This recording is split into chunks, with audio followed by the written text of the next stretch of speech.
बिस्मिल्लाहिर्रहमानिर्रहीम। 2-3 दिन हुए आयशा नामी एक लड़की का वीडियो जो उसने ख़ुदकुशी से पहले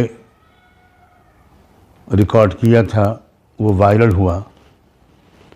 उसने पूरी दुनिया के दर्दमंद और हसास लोगों के दिलो दिमाग को झिझोड़ कर रख दिया। अगले ही दिन मुझे एक सफ़र पर निकलना था,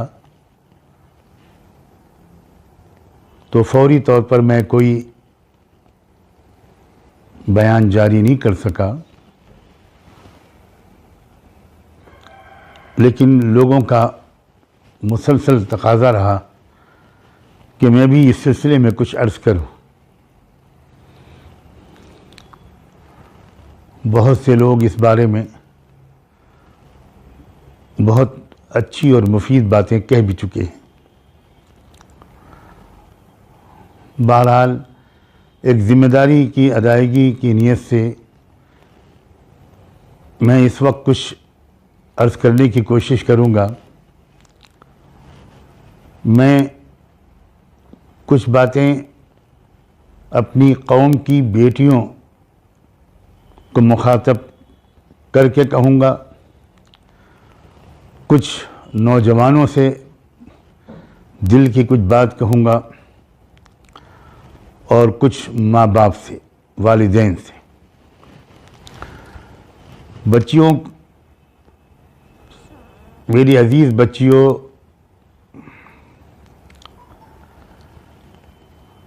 ज़िंदगी, मोहब्बत और शादी की असल हकीकत को समझने की कोशिश करो।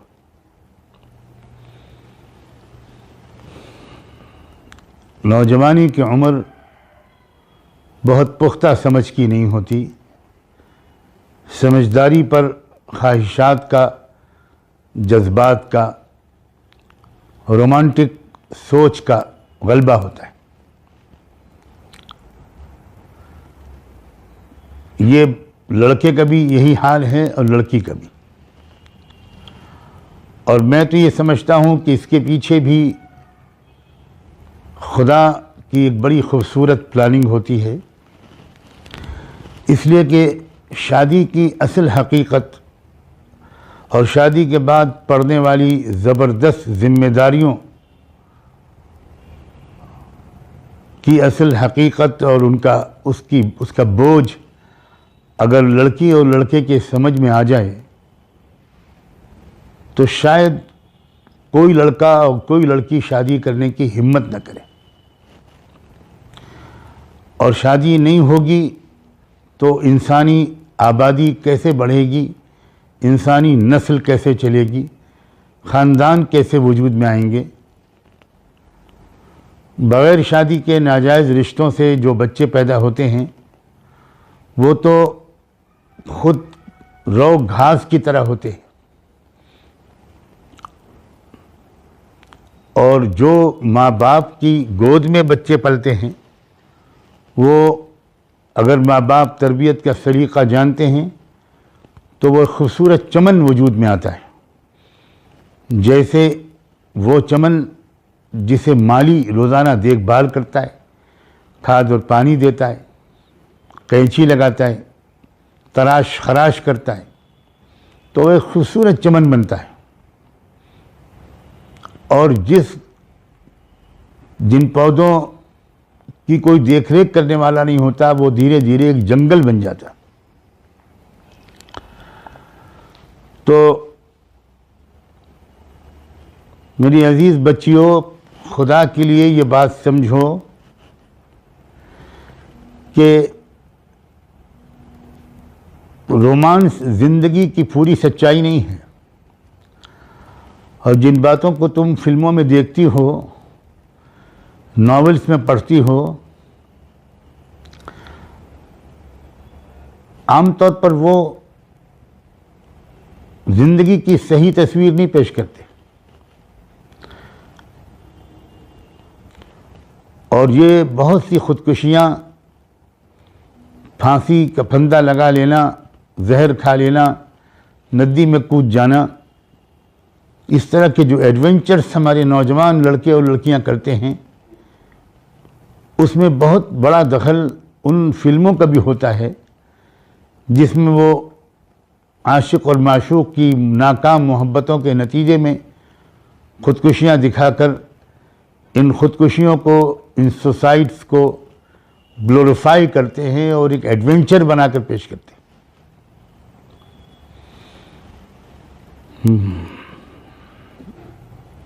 बच्चियों, मेरी अजीज़ बच्चियों,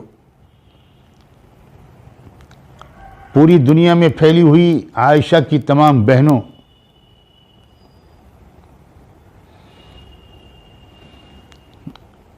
ये हुस्न और इश्क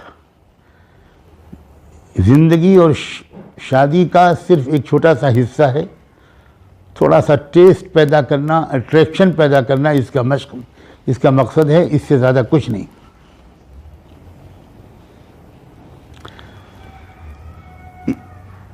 वो तमाम बच्चियाँ जो जिन तक की मेरी आवाज़ पहुँचे, वो खुदा के लिए अभी से सीरियस हो जाएं, वो समझें कि ससुराल जाकर उनको ज़िंदगी कैसे गुजारनी है, वो सीखें, अपनी माँओं से इसरार करें कि प्लीज़ मम्मा मुझे सिखाइए कि जब नए घर में अगर मैं जाऊंगी और मेरी किस्मत में लिखा है तो मुझे वहाँ कैसे बिहेव करना होगा।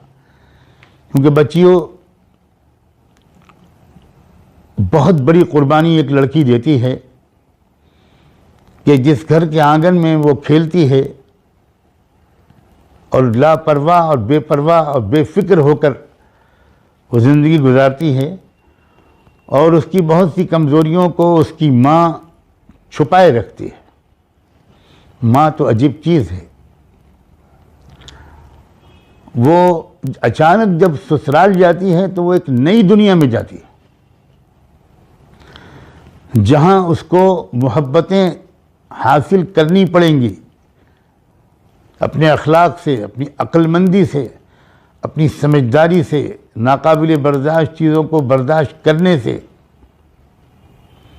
क्योंकि मेरी बच्चियों, मैं ज़रा साफ लफ्ज़ों में कहना चाहता हूँ, ससुराल में इक़्तिदार की, पावर की जंग शुरू होती है। मैं बहुत अहम बात कह रहा हूँ, पावर स्ट्रगल। क्योंकि उस वक्त तक घर की मालिका तुम्हारे शौहर की माँ यानी तुम्हारी सास होती है। जब तुम वहाँ जाती हो तो 2-4 दिन की मोहब्बतों के इजहार के बाद सास को ये महसूस होने लगता है कि अब मेरा इक़्तिदार किसी और की तरफ सरक रहा है, अब कोई और चलाएगा इस घर को। और ये वो बेचारी सास, और मुझे कहने दो कम अकल सास, कम समझ सास, वो उसी वक्त उस बहू को अपना एक हरीफ समझने लगती है कि ये मुझसे मेरे पावर को छीनने के लिए आई है। वो तुम्हारे शौहर की बहन और तुम्हारी नंद, वो भी अजीब निगाहों से तुमको देखना शुरू करती है। शुरू में 2-4 दिन दिखावे की खुशी और मोहब्बत के बाद जब ज़िंदगी नॉर्मल होती है तो फिर उसके बाद अब मसला शुरू होता है। बहन कहती है मैं ससुराल में जाकर खिदमत करूंगी, अभी तो भाभी को सब काम करना चाहिए। और अजीब अजीब छोटी छोटी चीज़ों पर झगड़े शुरू होते हैं। और अगर मेरी बेटियों, खुदा न खास्ता तुम्हारी आदत स्कूल कॉलेज के माहौल की वजह से कुछ अजनबी लड़कों से चैटिंग की, फ्रेंडशिप की आदत पड़ गई थी, तो फिर बहुत सी बच्चियां वो होती हैं कि शादी के बाद भी वो इस सिलसिले को जारी रखती हैं। और हमारा समाज ऐसा है, और क्यों ऐसा है मैं ज़्यादा टाइम नहीं लूँगा वरना इस पर भी रोशनी डालता कि गलती चाहे लड़के की हो, सज़ा लड़की ही को भुगतनी पड़ती है। खरबूजा छुरी पर गिरे तब, छुरी खरबूजे पर गिरे तब, कट्टा खरबूजा ही है, चाहे सारा जुर्म लड़के का हो, लेकिन बदकिस्मती से हमारे पड़ोस की समाज की बुरी आदतों की वजह से, और मैं किसी और को क्या इल्ज़ाम दूं, इस वजह से कि हमारे अक्सर माँ बाप बच्चों को कुछ नहीं सिखाते, कोई तरबियत नहीं करते। बहुत ज़्यादा दीनदार हुए तो नमाज डांट डांट के पढ़वाने लगते हैं। इस बात को मैं तब वो ज़्यादा वजाहत से कहूँगा जब मैं माँ बाप से बात करूँगा। अभी तो मैं बच्चियों तुमसे अपनी बात पूरी कर लूँ। प्लीज़ बच्चियों, ज़िंदगी की असल सच्चाई को समझो। बिलाशुबा इस ज़िंदगी को पुरकशिश बनाने में अल्लाह ताला ने मर्द और औरत के अंदर एक दूसरे के लिए कशिश रखी है। ये अल्लाह की प्लानिंग का बहुत हसीन हिस्सा है, लेकिन ये असल ज़िंदगी का मकसद नहीं है। ये हरगिज़ ज़िंदगी का असल मकसद नहीं है। ये तो ज़िंदगी की थकान को हल्का करने और ज़िम्मेदारियों को अदायगी में थोड़ी मदद करने के लिए, थोड़ा रिलैक्स हो जाएं और फिर नए सिरे से नया दिन शुरू करें, नए हौसले और नए इरादे के साथ। असल ज़िंदगी के मकासद कुछ और हैं। तो बच्चियों, प्लीज़ बच्चियों, इस बात को समझो। इसके लिए अच्छी अच्छी किताबों का मुताला करो जो ज़िंदगी का फ़न सिखाएं, जो आर्ट ऑफ लिविंग सिखाएं। और इस्लाम दरअसल ज़िंदगी गुजारने के फ़न का नाम है। इस्लाम खाली बुर्का ओढ़ने और खाली दाढ़ी रखने और टोपी कुर्ता पजामा पहनने और नमाज पढ़ लेने का नाम नहीं है।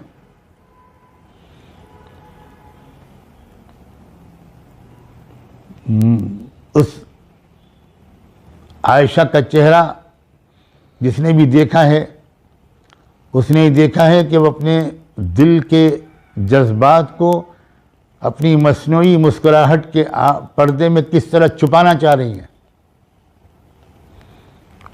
लेकिन मैं ना आयशा के माँ बाप का दिल दुखाने वाला कोई लफ्ज़ बोलना जायज़ समझता हूँ, ना अपनी किसी बच्ची पर कोई इल्ज़ाम लगाना मुनासिब समझता हूँ। बच्चियों, तुम सब मुस्तक़बिल हो, तुम्हारी इज़्ज़त से हमारी इज़्ज़त वाबिस्ता है। लेकिन प्लीज़ प्लीज़ खुदा के लिए, ये जो कॉलेजों में पढ़ते हुए किसी लड़के से मोहब्बत कर लेना और उससे अपने दिल को का सौदा कर लेना अक्सर बड़ी नाकामियों का सबब बनता है। तुम नहीं समझती कि वो लड़का जो तुमको हाई हेलो कर रहा है, जो तुमको I love you and I miss you के मैसेजेस भेज रहा है, उसका कैरेक्टर क्या है। आजकल के कितने ही लोग हैं जो अपनी सिक्योरिटी से कहते हैं कि ज़रा एक लेटर टाइप करो, फिर वो एक लेटर डिक्टेट करना शुरू करते हैं और dearest and nearest one to me, यहाँ इस तरह एड्रेस करते हैं। और वो उसकी सिक्योरिटी अगर लड़की होती है तो वो रश करती है कि हमारे बॉस, हमारे सर को जिस लड़की से मोहब्बत और प्यार है वो कितनी खुशनसीब है। हमारे सर तो मिलियनायर हैं और ये किसी लड़की को ख़त लिखवा रहे हैं कि मैं तुम्हारे बगैर जी नहीं सकता, तुम रातों को सपने में आती हो, दिन रात मैं तुमको याद करता रहता हूँ। और जब वो ख़त मुकम्मल होता है तो वो कहते हैं मेरी कंप्यूटर खोल कर ज़रा लिस्ट ले लेना, 18 लड़कियों के नाम हैं, सबको ये लेटर भेज दो। तब हकीकत खुलती है उस सिक्योरिटी के सामने कि हमारे सर कितने बड़े बेईमान, कितने करप्ट, कितने झूठे और कितने बेवफा हैं। और काश कि मेरी ये बात बिल्कुल गलत साबित हो जाए कि आजकल लड़के जो मोहब्बतों के दावे करते हैं वो अक्सर इसी कैरेक्टर के होते हैं। मुझे ये बात मालूम हुई है कि आयशा जब गई थी गुजरात से राजस्थान, और जहाँ उसके मामा रहते हैं, ननियाल उसका वहीं है, और हर छुट्टी वो वहीं गुजारती थी। और उसी गांव में वो लड़का रहता था और वो लड़का बड़े मालदार घराने का था। वहीं से दोनों के दरमियान दोस्ती हो गई। अब ये आयशा क्या जाने बेचारी कि इस लड़के का कैरेक्टर क्या है। उसने इसको खूब मोहब्बतों के वादे किए और बिल आखिर रिश्ता भी आ गया और शादी भी हो गई। और आयशा के गरीब माँ बाप सोचने लगे कि मेरी आयशा बड़ी खुशनसीब है कि मैं गरीब घराने की लड़की हूँ और मेरी शादी इतने मालदार घराने में हो रही है। या माँ बाप ने भी बड़ी खुशी की होगी, उधार ले लेकर वो सारी शादी की। और ये भी बाज़ चैनल्स ने जिन्होंने पूरा तहकीक करके इन्फॉर्मेशन दी है, जिसमें शायद BBC भी शामिल है। मिल्लत टाइम्स मशहूर यूट्यूब चैनल जो है उसने भी ये बात बताई है कि असल में तो उस लड़के के अफेयर और लड़कियों के साथ भी चल रहे थे।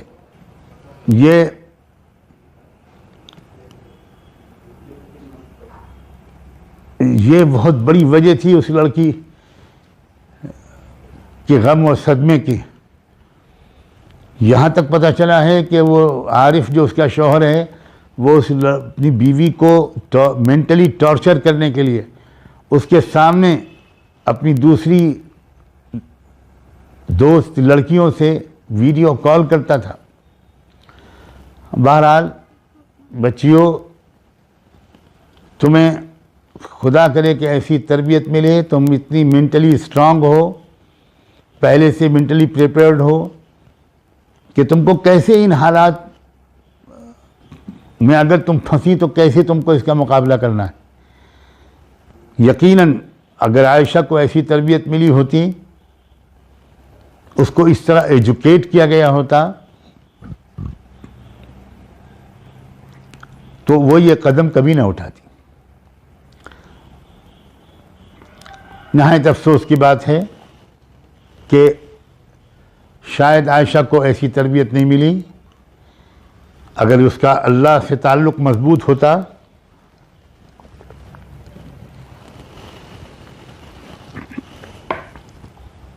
और अपने दिल के गमों को वह अल्लाह के सामने रखने की आदत उसकी होती, सजदे में गिर कर दुआएं मांगती, तो कुछ और बहुत कुछ बेहतर हो सकता था। बहरहाल जो होना था वो हो गया। बच्चियों, इस्लाम को समझो, इस्लाम को जियो। Please understand Islam, please live Islam, please enjoy Islam. और ये मत समझना कि इस्लाम खाली नमाज रोज़े का नाम है। हर किस्म के हालात का मुकाबला करने का फ़न सिखाता है इस्लाम। सेल्फ़ कॉन्फिडेंस सिखाता है इस्लाम। मैच्योरिटी देता है, अक्ल की पुख्तगी सिखाता है इस्लाम। और न जाने क्या क्या गोशे हैं इस्लाम के।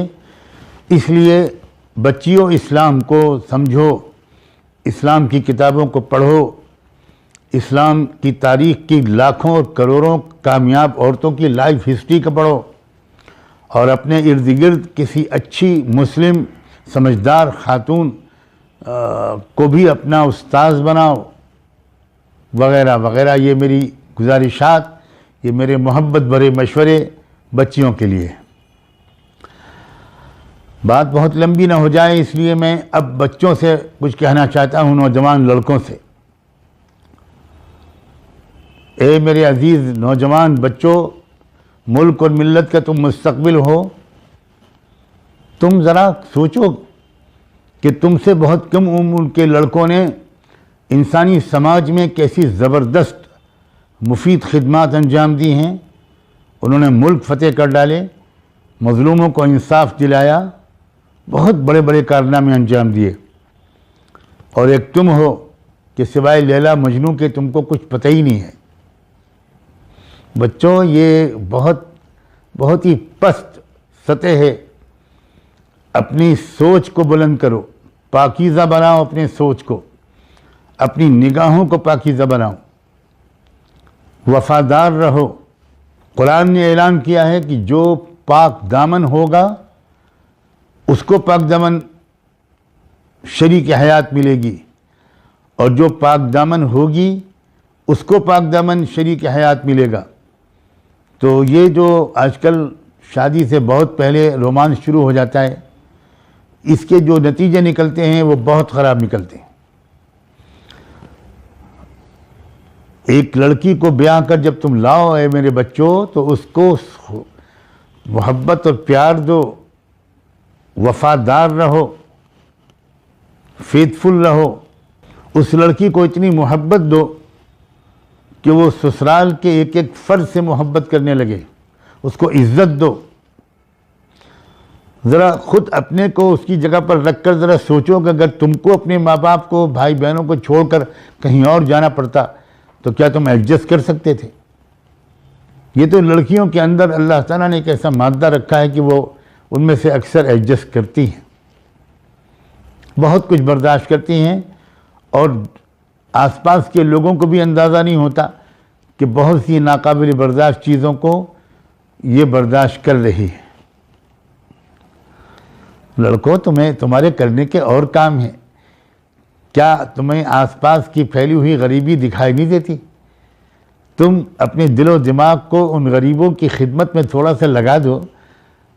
हफ्ते में एक दिन, 24 घंटे में 2 घंटे किसी गरीब के दुख दर्द को बांटने में लगाओ, तो बहुत बाजारी किस्म की, घटिया किस्म की बातों के सोचने के लिए तुम्हारे दिमाग में कोई जगह ही बाकी नहीं रहेगी।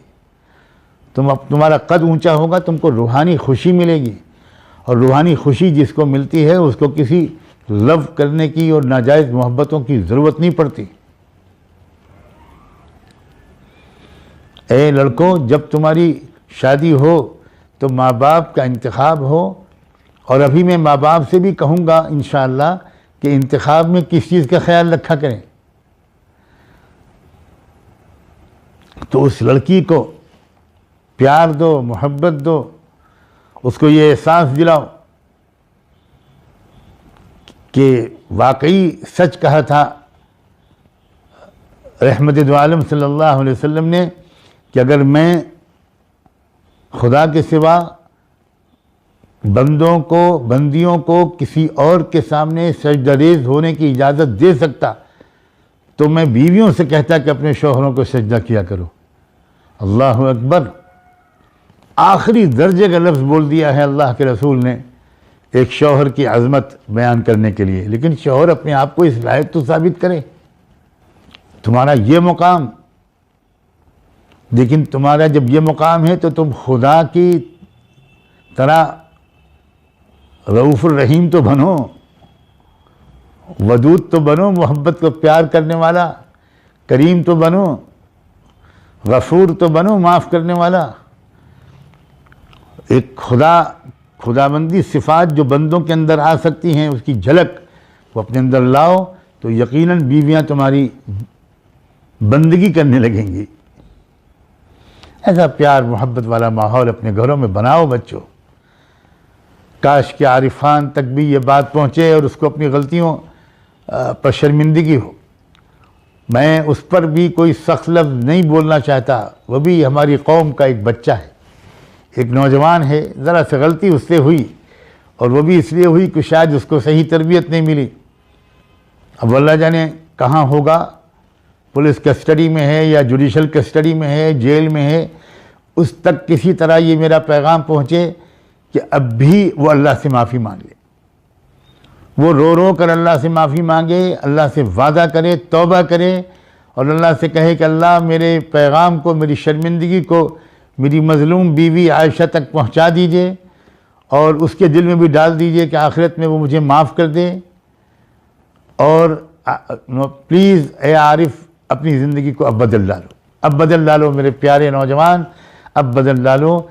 हो गई गलती, गलती इंसानों से होती है, और अच्छी खासी शायद संगीन गलती हुई, लेकिन एतराफ़ कर लो, माफ़ी मांग लो, तौबा कर लो, अपने को करेक्ट करने का वादा कर लो। और जो तुमको सोसाइटी और घर से अलग कहीं जेल में कुछ दिन रहना पड़े, तो इसको अपनी रिफॉर्म का एक बेहतरीन मौका समझो, अपने आप को बिल्कुल बदल डालो। हज़ारों लोग हैं जो जेल से निकल कर बाहर आते हैं तो बिल्कुल बदले हुए इंसान होते हैं। तुम भी ऐसा कर सकते हो। आरिफ और उसके घर के तमीर सभी लोगों को मेरा सलाम पहुँचे।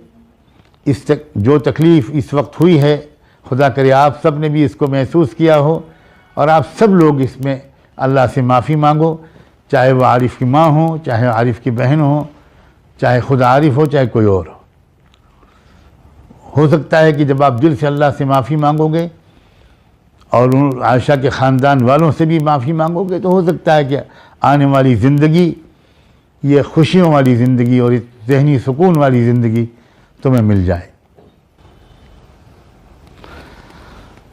अपने बेटों से, नौजवानों से एक बात और कहना चाहता हूँ। बच्चों, तुमने कभी सोचा कि ये जहेज़ की जो लानत है ये तुम कैसे कबूल कर लेते हो? तुम्हारी गैरत कैसे गवारा करती है कि माँ बाप से नाज़ों पाली बेटी भी तुम लो और उसके बाद उनके ऊपर लाखों का जहेज़ का भी बोझ डालो, मुतालबे करो, इसरार करो, प्रेशर डालो, धमकियाँ दो। ला हौल वला कुव्वत इल्ला बिल्लाह। कितनी जलील और मुझे माफ़ कर देना कमीनेपन की अलामत है। अगर तुम इतने ही गरीब और मुफलिस हो, यतीम और नादार हो कि तुम अपने घर में खाने का डिनर सेट नहीं ला सकते, टी सेट नहीं ला सकते, बिस्तर का इंतज़ाम नहीं कर सकते, पंखे या फ्रिज का और कूलर का इंतज़ाम नहीं कर सकते, तो तुम शादी करने के बजाय इलाज करो। तुम्हें शर्म नहीं आती कि तुम लड़की के माँ बाप से भीख मांगते हो? ये बदतरीन दर्जे की फ़कीरी नहीं, ये डाका है, डाका। गरीब माँ बाप भी लाखों का कर्जा लेकर, सूदी उधार कर्जा लेकर, वो बेचारे अपनी जान पर खेलकर बच्चियों को रुखसत करके तुम्हारी लालच को पूरा करते हैं। अगर तुम मर्द हो तो तुमको साफ लफ्ज़ों में कहना चाहिए, अपने माँ बाप से भी कहलवाओ और ख़ुद कहो डायरेक्ट लड़की के बाप से कि आप बेटी दे रहे हैं, बड़ा एहसान कर रहे हैं, मैं कुछ भी कबूल नहीं करूँगा। मैं ये वादा ज़रूर करता हूँ कि अपने मुंह में लुक़मा रखने से पहले आपकी नाज़ों पाली बेटी के मुंह में लुक़मा रखूँगा और घर की ज़रूरियात अपनी कमाई के बलबूते पर धीरे धीरे सही सब जमा करूँगा। जो आराम पहुँचा सकूँगा पहुँचाऊँगा, मगर आप हरगिज़ हरगिज़ हरगिज़ मुझे कुछ न दें, मुझे आपसे कुछ नहीं लेना। ये एक समझदार मर्द का मुकाम है। ये मर्दानगी के ख़िलाफ़ बात है कि तुम ज़ुबान क़ाल या ज़ुबान हाल से हाथ फैलाओ, दामन फैलाकर भीख मांगो और बेचारी न दे सकें वो तो तुम उनको डराओ धमकाओ। बहुत बुरी बात है। आयशा के इस वाक़े के हवाले से खुदा करे कि पूरी कौम के तमाम नौजवानों के अंदर ये लहर दौड़ जाए और वो अपने माँ बाप से ज़िद करें कि मैं जहेज़ नहीं लूँगा। और मैं ये बात भी जानता हूँ कि जहेज़ लेने की लालच लड़के में जितनी होती है उससे कुछ ज़्यादा ही लड़के के माँ बाप के जहन में होती है। ये बिल्कुल गलत बात है। तौबा कर लेना चाहिए सारे नौजवानों को और कौम के नौजवान ये ऐलान कर दें, जिनकी अब तक शादियां नहीं हुई, ख़ास तौर पर वो ऐलान करें कि हम जहेज़ नहीं लेंगे। मुतालबा तो दूर की बात है, हम कबूल ही नहीं करेंगे। हम अपने घर को खुद सजाएंगे, शादी से पहले जितना सजा सकेंगे सजा लेंगे और शादी के बाद धीरे धीरे कमियों को दूर कर देंगे। ये बात भी हम अपने नौजवानों से उनकी बहुत मोहब्बत के साथ और उनकी खैरखाही के जज्बे से कहना चाहता हूँ। मुझे उम्मीद है मेरे बच्चे इस बात पर भी ख़ास तवज्जो देंगे। और अब मैं कुछ बातें माँ बाप से कहना चाहता हूँ। आपने देखा अपनी औलाद की तरबियत न देने का क्या अंजाम हो सकता है। आरिफ के माँ बाप ने भी आरिफ को नहीं कुछ सिखाया, वो नहीं सिखाया जो सिखाना चाहिए था गालिबन, और उसका अंजाम देखिए कि आरिफ किस बेचारे से वो किस रास्ते पर चल पड़ा। आयशा के माँ बाप से भी ये गलती हुई कि आयशा को भी उन्होंने वो तरबियत नहीं दी, वरना वो ऐसा फ़ैसला बिल्कुल न करती, वो हिम्मत के साथ मुकाबला करती। यही बातें मैं माँ बाप से कहना चाहता हूँ, अपने बच्चों और बच्चियों को इस्लाम सिखाओ। मैं नहीं कहता कि उनको तुम आलिम बनाओ, मौलवी बनाओ, मैं नहीं कहता, उनको अच्छा इंसान बनाओ, उनकी ज़िंदगी की ऊंच नीच सिखाओ। ख़ास तौर पर इस वक्त, इस ज़माने में अल्लाह अकबर, बेहयाई, बेपर्दगी, फहाशी, उरियानियत, बड़े बड़े गुनाह, बेराह रवी, ये तो इसका तो एक आलमी वबा है, एपिडेमिक नहीं पेंडेमिक है।